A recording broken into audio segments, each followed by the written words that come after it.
अस्सलाम वालेकुम वरहमतुल्लाहि वबरकातुहू। मैं मेरी जानिब से और पूरे मेमन समाज की ओर से जनाब सलीम भाई आगवानी साहब को और इस memandunia.com को मैं बहुत बहुत मुबारकबाद पेश करता हूँ और मैं अल्लाह से इस बात की दुआ भी करता हूँ कि अल्लाह ताला इस वेबसाइट एक मेहमान ही हूँ। अब मैं मेहमान ही हूँ और इस जमात खाने का इसके अंदर बहुत टाइम तक के इसके अंदर हिस्सा लेते रहा हूँ। अभी इस वक्त फ़िलहाल एक किडवा एजुकेशन कल्चरल सोसाइटी का मैं सदर हूँ, जिसकी लिए इसमें करीबन 2 स्कूल कॉलेज चल रही है। अल्लाह के बाद से बहुत खुशी होती है कि आज ये जो चैनल शुरू करने वाले हैं, ये इसमें उनको मुबारकबाद देता हूँ। अल्लाह पाक उनकी मदद करे। बिस्मिल्लाहिर्रहमानिर्रहीम। मैं मोहम्मद असलम अकबानी मेमन दुनिया के जो एडिटर है सलीम अकबानी साहब को मुबारकबाद देता हूँ कि आज अल्लाह के फजल से उनके हाथों एक बहुत अच्छा काम। मैं हालाल मेमन जमात सोसाइटी के प्रेसिडेंट के तौर पे मैं अपनी पूरी जमात की तरफ से मेमन जमात आज इस मेमन दुनिया के इनाग्रेशन पे मैं सलीम अकबानी साहब को दिली मुबारकबाद देता हूँ और उनके लिए दुआ करता हूँ कि ये जो इनिशिएटिव। हेलो एवरीवन, सलीम साहब ने एक बहुत अच्छा इनिशिएटिव लिए हैं मेमन जमात के लिए और इसके पीछे काफ़ी मेहनत भी हुई है। तो एक नई इनिशिएटिव। हेलो एवरीवन, सलीम साहब ने एक बहुत अच्छा इनिशिएटिव लिए हैं मेमन जमात के लिए और इसके पीछे काफ़ी मेहनत भी हुई है। तो एक नई शुरुआत है इंटरनेट के ज़रिए लोगों तक पहुंचने की और हम लोग ने इसे डेवलप किए हैं और उम्मीद करते हैं कि ये बहुत अच्छा मतलब कम्युनिटी के लिए एक बहुत अच्छी चीज़ साबित होगी इंशाल्लाह।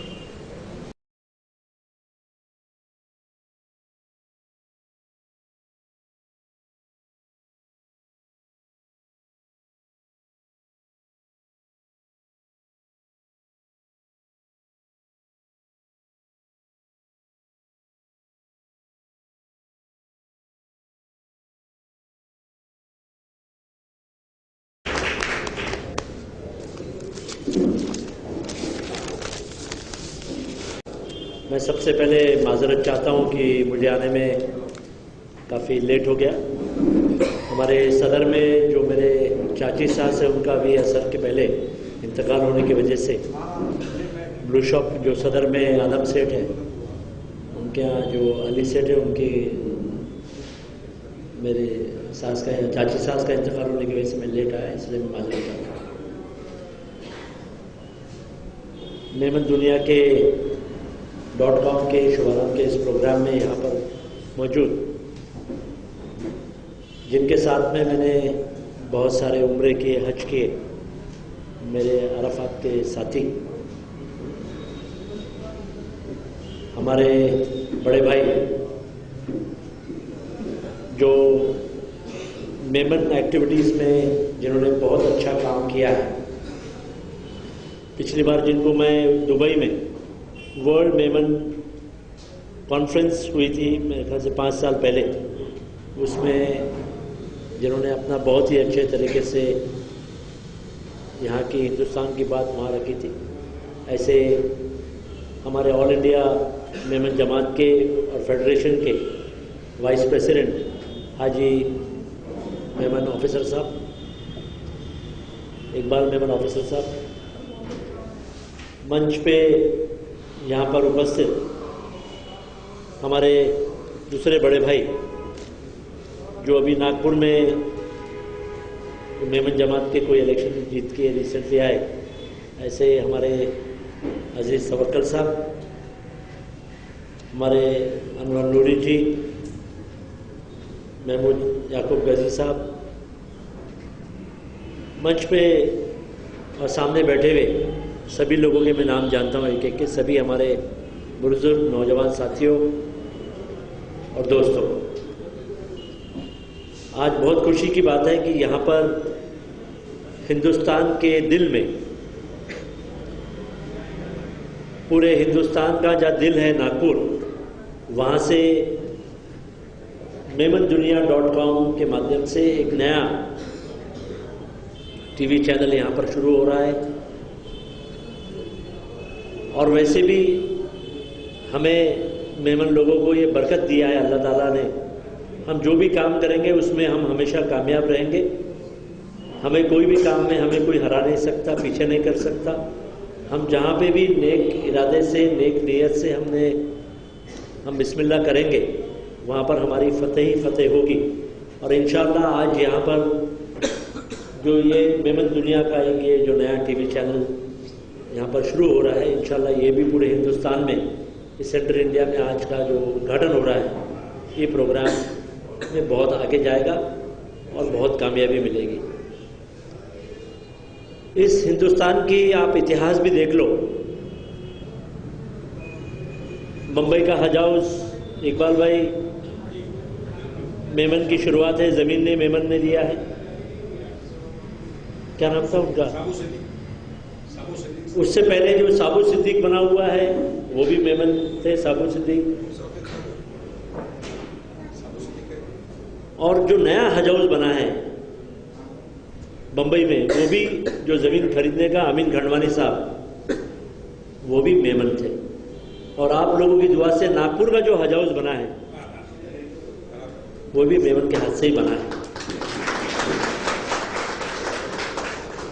चाहे ईदगाह हो, चाहे इकबाल भाई को तो मालूम है कि मैं पहला कच्ची मेमन महाराष्ट्र का मंत्री बना हूं, कैबिनेट मंत्री। हिंदुस्तान के देश की आज़ादी के बाद में मैं पहला कैबिनेट मंत्री मैं बना हूं और पहला माइनॉरिटी कच्ची मेमन मंत्री मैं बना। और अजीज भाई, कई लोगों को ये मालूम नहीं है कि जो हर साल जो हमारे 300, 350, 400 करोड़ रुपए जो महाराष्ट्र सरकार अपने बजट में मुसलमानों के लिए देती है, वो योजना एक मेमन ने बनाया है, वो प्रोग्राम एक मेमन ने बनाया है, जो मेमन मंत्री था मेरे हाथ से। हर साल हर कब्रिस्तान को, हर कस्बे में, छोटे कस्बे में 10 लाख रुपए और बड़े शहर में 20 लाख रुपए, एक एक जिले में 1.5 करोड़ रुपए और छोटे जिले में 1-1 करोड़ रुपए, ऐसे 30 से 35 करोड़ रुपए हर कस्बे में दिए जाते हैं। जो भी बच्चा माइनॉरिटी का, चाहे वो हायर एजुकेशन करने का काम कर रहा है, आला तालीम ले रहा है, इंजीनियरिंग की एजुकेशन कर रहा है, पॉलिटेक्निक की एजुकेशन ले रहा है, लॉ कर रहा है, फार्मेसी कर रहा है, पीएचडी कर रहा है, एमबीबीएस कर रहा हो, आर्किटेक्चर का कोर्स हो, चार्टर्ड अकाउंटेंट्स का कोर्स हो, फार्मेसी का कोर्स, जो भी प्रोफेशनल कोर्स है, उस बच्चे को जो भी स्कॉलरशिप मिलेगी, वो स्कॉलरशिप भी एक मेमन ने ही बनाया हुआ है और पूरे महाराष्ट्र में इसकी शुरुआत हुई है।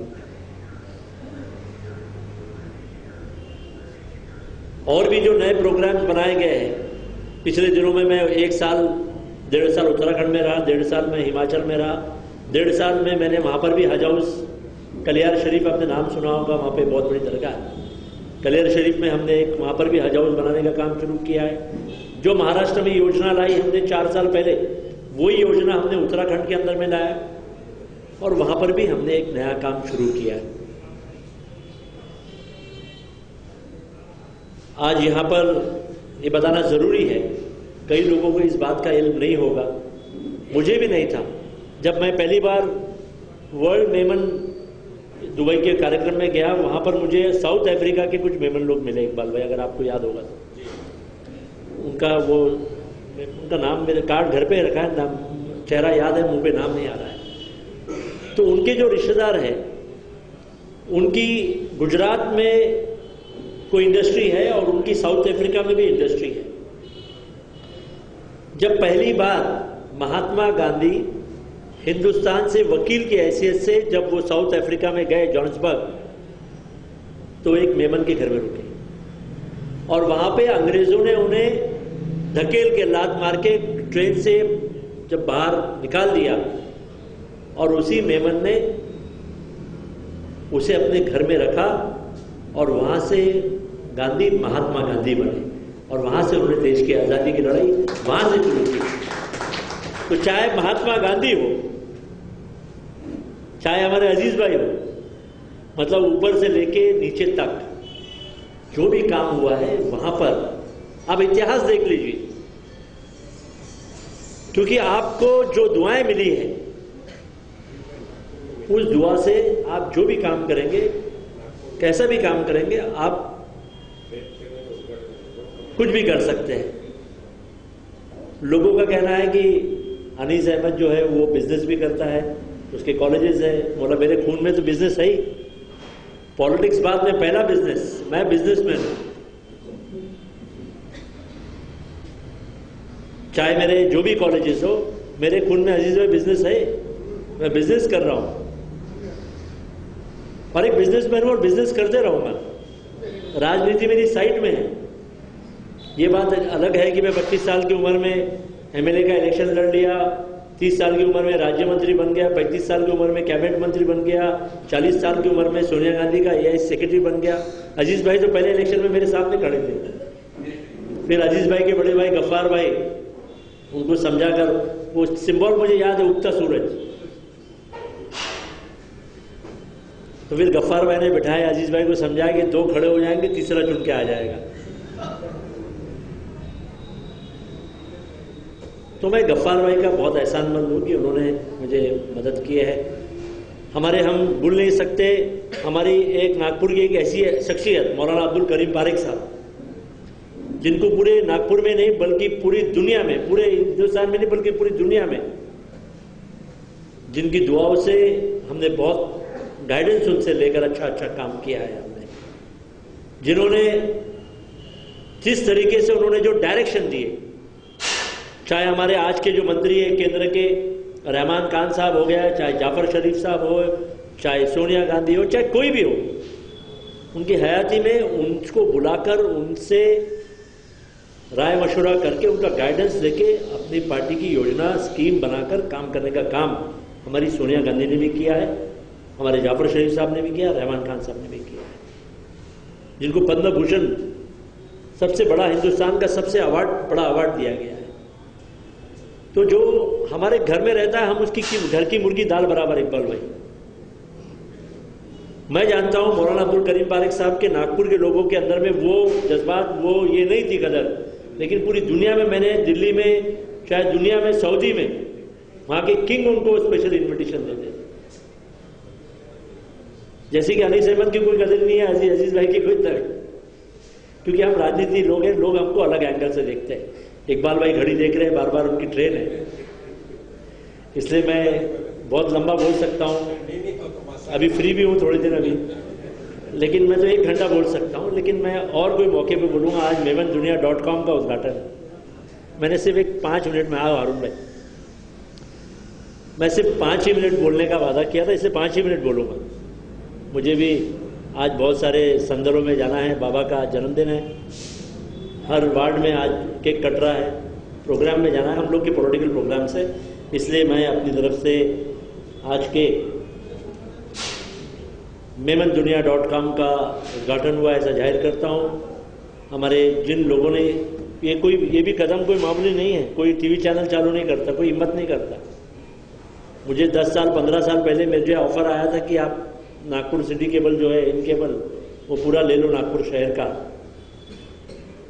तो मुझे मालूम है कि कोई पैसे ही नहीं देगा मुझे, क्योंकि हम लोग बिजनेसमैन हैं, पहले ही सोच लेंगे कि कौन दे रहा है कौन नहीं दे रहा है। ये सारी बातें जो है, आज जो हमारे भाई लोगों ने, ये सलीम अकबानी भाई ने जो एक बहुत ही क्रांतिकारी कदम उठाया है, उनको सही मानों में तालियां बजाकर उनकी मुबारकबाद देना चाहिए, तो उन्होंने बहुत हिम्मत का काम किया। वैसे इकबाल भाई, ये कार्यक्रम जो है ये 12 तारीख को था, लेकिन आप ज़्यादा मसरूफ थे, इसलिए बेचारे 12 तारीख से उन्होंने फिर 27 तारीख की आपकी वजह से। नहीं, मैं 12 तारीख को था यहाँ पर, आया था इस खास करके, क्योंकि ईद मिलादुन्नबी में मैं कैसे भी करके यहाँ रहता ही हूँ। तो एक बार फिर मैं सलीम भाई को, उनके सभी साथियों को, यहाँ के जितने बुजुर्ग हैं, उन सभी को मैं बहुत बहुत मुबारकबाद देता हूँ और अल्लाह ताला से दुआ करता हूँ कि ये .com नेक काम में, अल्लाह ताला के नेक काम में, हर नेक काम में या बिजनेस में बरकत दे, ये दुआ करते हुए अपनी दो अल्फाज खत्म करता हूँ। अल्लाह